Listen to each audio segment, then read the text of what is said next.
You think of the beach and you stroll by the shore. Don't we all just want to relax and unwind? And that's exactly the feel and ambience of the project we are proudly launching tonight. SMDC ay mabilis lang. Isang labas lang ako, tapos I performed 2 songs. I hope you're all excited like me to experience this new beautiful project from SMDC. Lahat po talaga nandito na. Siyempre, katulad ng sinabi ko kanina, kompleto sa amenities. Meron silang commercial strip. Wow naman, astig talaga. Talagang sobrang pampering ang makukuha mo when you live at the Shore Residences. The best talaga. Saka meron silang parang may vibe na beach yun. So parang perfect na getaway talaga. Friends, let me leave you with another song. It's also from my latest album, Expressions. At ito po yung career single from the album. It's called Ikot Ikot, para po sa inyo lahat.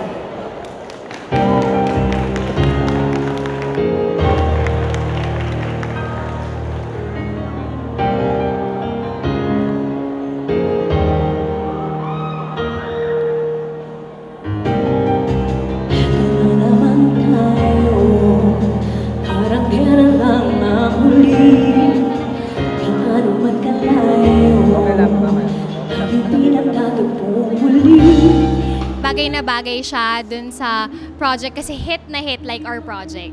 Siyempre, bonggang-bongga like our project. Ang ganda ng mga movements niya and of course, birit kung birit. Di maiwasang isipin na tayo ay para bang tumatakbo. Sa walang hanggan at handing tumatakbo.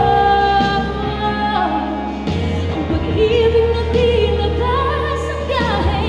Ikot-ikot lang, ikot-ikot-ikot lang.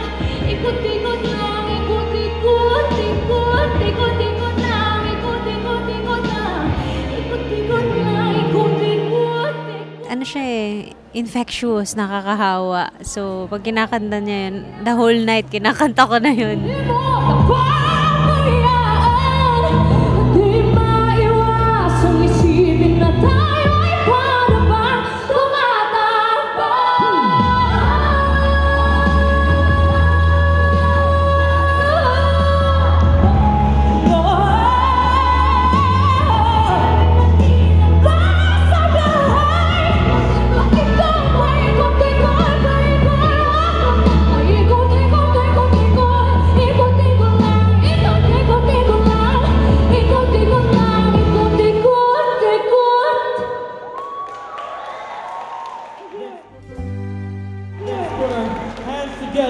Once more for Miss Sarah Geronimo! Bagay na bagay si Sarah sa project namin. She's the perfect embodiment of what is Shore Residences.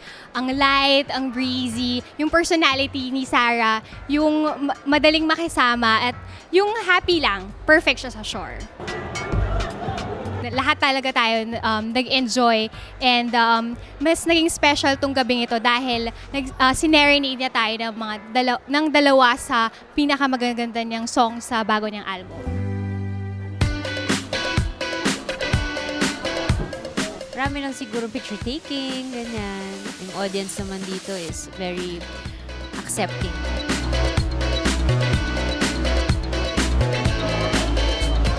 Maraming salamat po sa pag-invite sa akin at for the opportunity na mag-perform para sa crowd natin tonight dito sa launch ng Shore Residences ng SMDC. So thank you. Till next time. Bye-bye.